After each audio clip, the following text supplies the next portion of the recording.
Hello friends, today we will discuss all about AC fundamental. আজকের ক্লাসে আমরা AC fundamental নিয়ে ডিসকাস করব এবং AC fundamental এ কি রয়েছে, AC কিভাবে কাজ করে, কোথায় কোথায় ব্যবহার করা হয় সেগুলো নিয়ে আজকে আলোচনা করব। তো তার আগে ছোট্ট করে একটু কথা বলি। সকালে আমরা ঘুম থেকে উঠে স্নান করি। স্নান করার জন্য যে জলটি আমরা ব্যবহার করি সেটা মাটির নিচ থেকে বাই সাবমার্সিবল পাম্প কিংবা পাম্প দিয়ে সেটাকে তোলা হয়। তারপরে আমরা সেটাকে আবার বাই পাম্প ওটাকে ট্যাঙ্কে নিয়ে যাই। ট্যাঙ্ক থেকে আবার ওটাকে আমরা ব্যবহার করি। আমরা বাসনপত্র ধোয়ার কাজেও ব্যবহার করি। আমরা যে জামা কাপড়টা পরিষ্কার করি সেটা এখন আমরা ওয়াশিং মেশিনে পরিষ্কার করি। আমাদের যখন খাওয়ার প্রয়োজন হয়, আমরা যে রান্নাটা করি সেই রান্নাটা আমরা ইন্ডাকশান কুকারেও করি, মাইক্রো ওভেনেও করি, রাইস কুকারেও করি। জল গরমের জন্য আমরা ইলেকট্রিক কেটলি ব্যবহার করি। আমরা যখন ঘুমোই গ্রীষ্মকালে তখন আমাদের ফ্যানের দরকার হয় কিংবা এসির দরকার হয়, আবার শীতকালে আমাদের হিটারেরও দরকার হয়। এছাড়া বহু জিনিস আছে, যেমন আমরা এখন পড়াশোনার জন্য ইলেকট্রিক লাইট ব্যবহার করি। আগের মতো তো আমরা আর হ্যারিকেন ব্যবহার করি না, এখন আমরা ইলেকট্রিক লাইট ব্যবহার করি। এছাড়া দৈনন্দিন জীবনে সকাল থেকে শুরু করে রাত্রে ঘুমোতে যাওয়া অবধি কিংবা ঘুমানোর পরেও আমাদের কিন্তু ইলেকট্রিক এনার্জির ভীষণ দরকার। আমি যদি আজকের আমার বাড়ি ইলেকট্রিসিটিটা পুরো কাট করে দিই তাহলে গোটা বাড়ি অন্ধকার হয়ে যাবে, আমি কোনো কাজ করতে পারবো না। সিমিলারলি একটু ভেবে দেখো তো, যদি ইন্ডিয়ার টোটাল ইলেকট্রিসিটি কাট করে দেওয়া যায় তাহলে ইন্ডিয়া পুরো স্টপ হয়ে যাবে, থেমে যাবে, কোনো প্রোডাকশন হবে না, মানুষজনের জনজীবন ব্যাহত হবে। তা ইলেকট্রিক্যাল এনার্জি, ফলে ইলেকট্রিক্যাল এনার্জি আমাদের প্রচুর দরকার, প্রচুর। কারণ ইলেকট্রিক্যাল এনার্জি এমন একটা এনার্জি যেটা থেকে অন্য ফর্ম অফ এনার্জি, যেমন ধরো আমাদের যখন পড়ার দরকার হয়, লাইট দরকার, তো লাইটটা আমরা electricity to electric energy to light energy আমরা কনভার্ট করছি। আবার যখন আমাদের জল তোলার দরকার, তো মেকানিক্যাল এনার্জি আমাদের দরকার, তাহলে electrical energy to mechanical energy transform হচ্ছে বাই ইলেকট্রিক মোটর। তো এই যে ট্রান্সফরমেশনের ক্ষেত্রে অনেকটা লস কম হয় এবং ইলেকট্রিক্যাল এনার্জি টু প্রত্যেকটা এনার্জিতে আমরা কনভার্ট করতে পারি। কনভার্ট করে আমাদের প্রয়োজনের জন্য আমরা কনভার্ট করি এবং সেটা তার ফলে আমরা আমাদের লাভটা ওঠাই। এবং আমাদের জনজীবনে ইলেকট্রিক্যাল এনার্জি ভীষণ ভীষণ প্রয়োজন। এই ইলেকট্রিক্যাল এনার্জি আমরা তো বাড়ি বাড়ি তৈরি করতে পারি না, এর একটা নির্দিষ্ট জায়গা আছে যেটাকে আমরা জেনারেটিং স্টেশন বলি। ওই জায়গা থেকে ইলেকট্রিসিটিটা তৈরি হয়, ইলেকট্রিক্যাল এনার্জি জেনারেট হয়, সেটাকে আমরা আবার ব্যবহার করি, মানে ডিস্ট্রিবিউট করি, তারপরে ব্যবহার করি। এই জেনারেশন থেকে ডিস্ট্রিবিউশনের মাঝখানে যে পোর্শনটা আছে সেই পোর্শনটাকে আমরা বলি transmission system, generating system. Transmission সিস্টেমে ওই জেনারেটিংয়ে যে এনার্জিটা জেনারেট হলো সেটাকে ট্রান্সমিট করে ডিস্ট্রিবিউশনের সিস্টেমে নিয়ে আসি। ডিস্ট্রিবিউশন থেকে আমরা এবার ডিস্ট্রিবিউট করে দিই, প্রত্যেক বাড়ি বাড়ি, ফ্যাক্টরি, ফার্ম, কলকারখানাতে ডিস্ট্রিবিউট করে দিই। এই হলো total electrical energy generation to use. এই হচ্ছে টোটাল একটা সাইকেল। তো ইলেকট্রিক্যাল এনার্জি যে জেনারেট হয় তার টোটালটাই হয় এসি। তো সেই কারণে আমাদের এসিটা জানা খুব দরকার। আচ্ছা, এর সাথে আরেকটা কথা বলে দিই, এখন আমরা প্রত্যেক দিন যা ব্যবহার করি তার 99% এসি, 1% ডিসি। ডিসির ব্যবহার খুবই কম। কেন কম অন্য ক্লাসে আমরা ডিসকাস করব, কি কারণে আমরা ডিসি ব্যবহার করি না, ডিসির ব্যবহার কি কারণে কম, কোনটা আগে, এসি আগে ছিল না ডিসি আগে এসছে, সেটাও আমরা নেক্সট ক্লাসে আলোচনা করব। আচ্ছা, আরও একটা কথা বলে দিই, যদি আজ থেকে 5 বছর পিছিয়ে যায় আমাদের এনার্জি কনজামশন, যে পরিমাণ ইলেকট্রিক্যাল এনার্জি আমরা আজ প্রত্যেক দিন ব্যবহার করছি, 5 বছর যদি পিছিয়ে যায় তাহলে সেই পরিমাণ কনজামশন আমাদের ছিল না, কম ছিল। এবার এটা 2021 সাল, আমরা যখন 2025 সালে যাব এনার্জি কনজামশন আরও বেড়ে যাবে, ফলে আমাদের এসি প্রোডাকশানটা ভীষণ জরুরি। এবং শুধু তাই নয়, এখন অটোমোবাইল ইন্ডাস্ট্রিগুলোতে সমস্ত ডিজেল এবং পেট্রোল ইঞ্জিনগুলো রিপ্লেস করা হচ্ছে ইভিতে, ইলেকট্রিক্যাল ভেহিকেলস। কারণ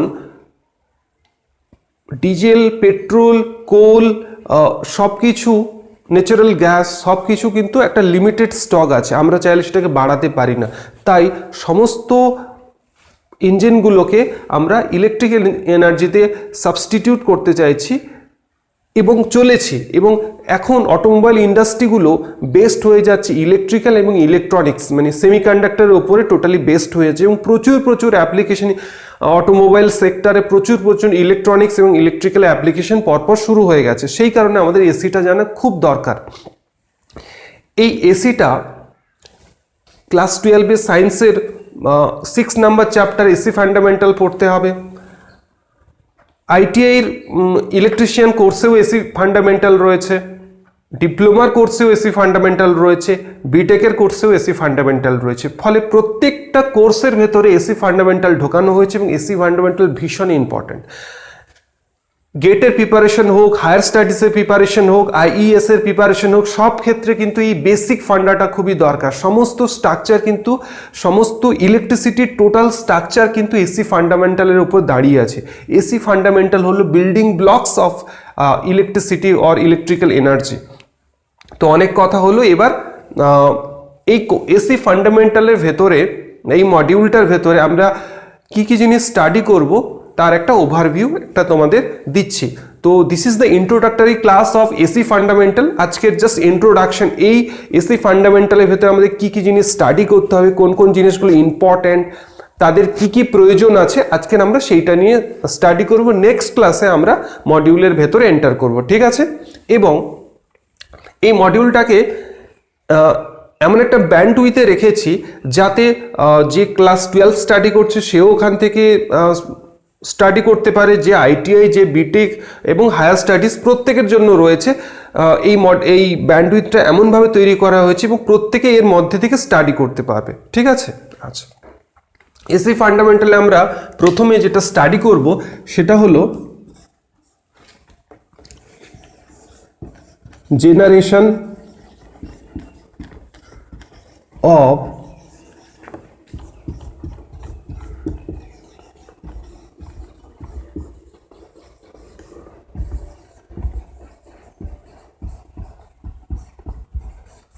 আমরা প্রথমে যেটা জানবো সেটা হলো generation of alternating quantity. Alternating কোয়ান্টিটিটাকে কিভাবে আমরা জেনারেট করছি। Second,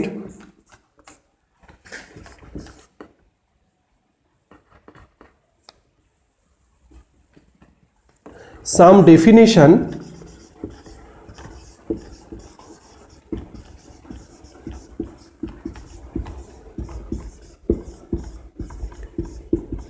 related to alternating quantity. Some definition related to alternating quantity. এর ভেতরে কি কি রয়েছে, কি কি ডেফিনেশন? এর ভেতরে রয়েছে অ্যামপ্লিটিউড,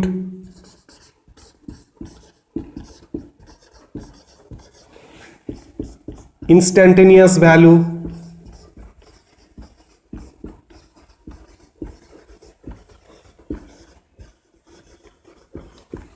রয়েছে সাইকেল,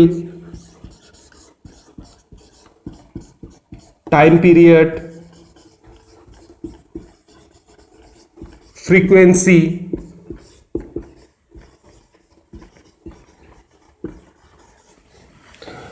আর রয়েছে phase angle,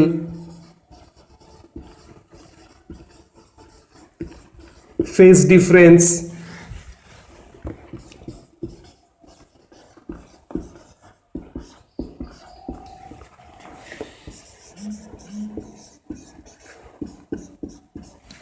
RMS value,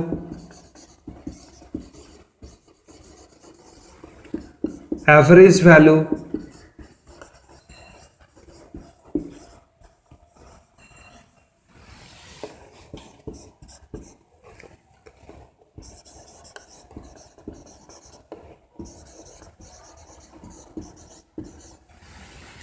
form factor,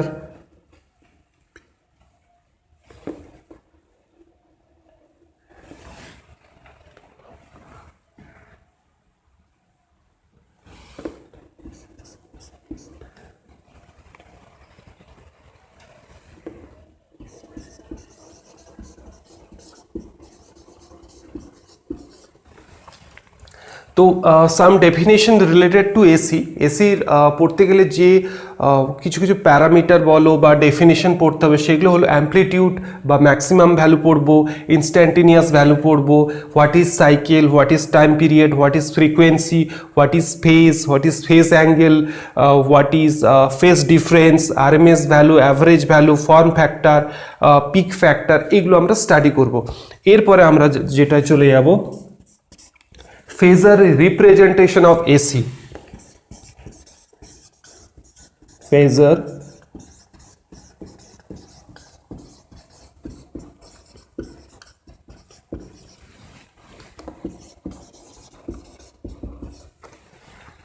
phasor representation of AC. এসিকে আমরা ফেজার আমরা পড়বো হোয়াট ইজ ফেজার, ফেজারে গ্রাফিক্যালি কীভাবে আমরা রিপ্রেজেন্ট করছি সেটা পড়বো। এরপরে পড়বো AC through pure resistor,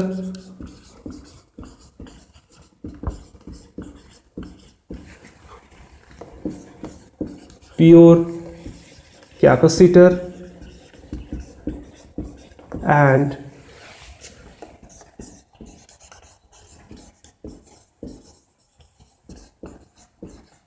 pure inductor. এরপরে পড়ব AC through pure register, pure capacitor and pure inductor. AC সার্কিটে আমরা পিওর রেজিস্ট্যান্স অ্যাপ্লাই করে দেখব যে ভোল্টেজ এবং কারেন্টের ক্যারেক্টারিস্টিক্সটা কী হচ্ছে।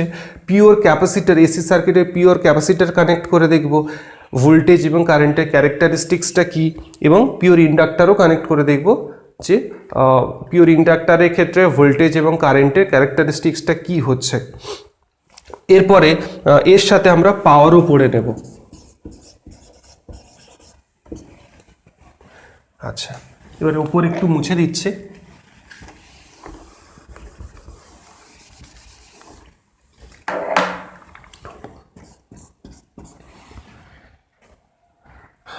এর সাথে পড়ব সিরিজ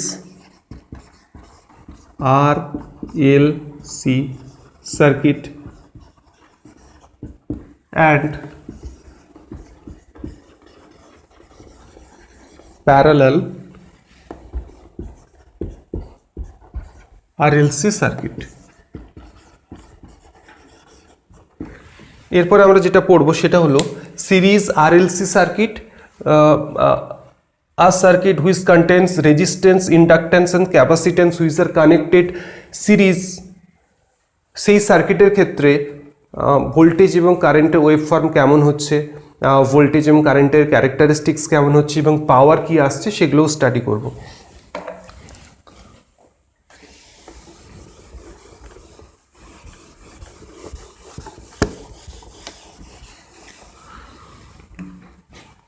এর সাথে সাথে যেটা পড়ে নেব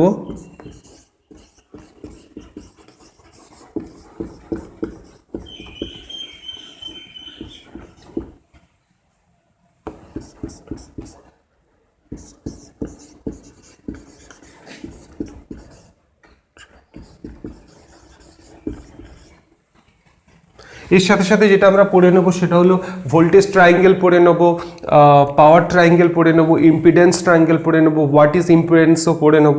এরপরে আমরা যেটা স্টাডি করব সেটা হলো রেজোনেন্স সার্কিট স্টাডি করব, এবং এর সাথে সাথে আমাদের প্রচুর নিউমেরিক্যালস প্র্যাকটিস করতে হবে, তাহলে এসির ওপরে আমরা একটা ক্লিয়ার কনসেপ্ট আনতে পারবো। আদারওয়াইজ শুধু থিওরি কিন্তু স্টাডি করলে আমাদের কনসেপ্ট ক্লিয়ার হবে না যতক্ষণ না আমরা ডিফারেন্ট টাইপস অফ নিউম্যারিক্যালস না স্টাডি করব। কারণ নিউম্যারিক্যালসই তোমার সাবজেক্টের ওপরে গ্রিপটা কিন্তু নিউম্যারিক্যালস থেকেই আসবে, কেমন। আর থিওরিটা জানা ভীষণ দরকার যারা গেটের জন্য প্রিপারেশন নিচ্ছে বা আইইএস এর জন্য প্রিপারেশন নিচ্ছে বা যে কোনো এক্সামের জন্য প্রিপারেশন নিচ্ছে। শর্ট টাইপ কোশ্চেন আনসার না স্টাডি করে তার থেকে বেটার থিওরি ওরিয়েন্টেড কনসেপ্টটাকে ক্লিয়ার করা ভীষণ দরকার। তো আমি এখানে একটা কথা বলতে চাই, যে কনসেপ্টগুলো 2 বছর ধরে ক্লিয়ার হয়নি এখনও, বা 2 বছর ধরে যে ডাউটগুলো এখনও তোমাদের রয়েছে সেই ডাউটগুলো আমি তোমাদের ক্লিয়ার করব যদি তোমরা আমাকে 2 মিনিট টাইম দাও। It's my open challenge all of you 2 minute. তো আজকের ক্লাসটা এই অবধি। নেক্সট ক্লাসে তোমাদের সাথে দেখা হবে, তখন আমরা মডিউলের ভেতরে এন্টার করব এবং জেনারেশন থেকে শুরু করে কীভাবে এসি জেনারেট হচ্ছে থেকে একদম রেজোনেন্স অবধি সমস্তটা আমরা স্টাডি করব। তো আজকের ক্লাস এখানেই শেষ হলো। নেক্সট ক্লাসে তোমাদের সাথে আবার দেখা হবে। তোমরা সকলে ভালো থেকো, সুস্থ থেকো। আর একটা ডিসক্লেমার, হতে পারে আমি যখন আলোচনা করছি তার মাঝখানে কিছু জিনিস হয়তো বলতে গিয়ে কিছু জিনিস কমপ্লিকেটেডভাবে হয়তো রিপ্রেজেন্ট করে ফেললাম। তোমাদের যদি মনে হয় যে না এটাকে ওভাবে না বলে আরও সিম্পলিফাইড ওয়েতে বলা যায়, তোমরা অবশ্যই আমাকে সাজেশন দিতে পারো। Thank you very much. তবে আমার রেকমেন্ডেশন এটা থাকলো যে তোমরা 2 মিনিট টাইম দাও, তাহলে আমি তোমাদের প্রত্যেকটা ডাউট ক্লিয়ার করব। ওকে, আজ এই অবধি, আবার দেখা হবে নেক্সট ক্লাসে। ওকে, টাটা।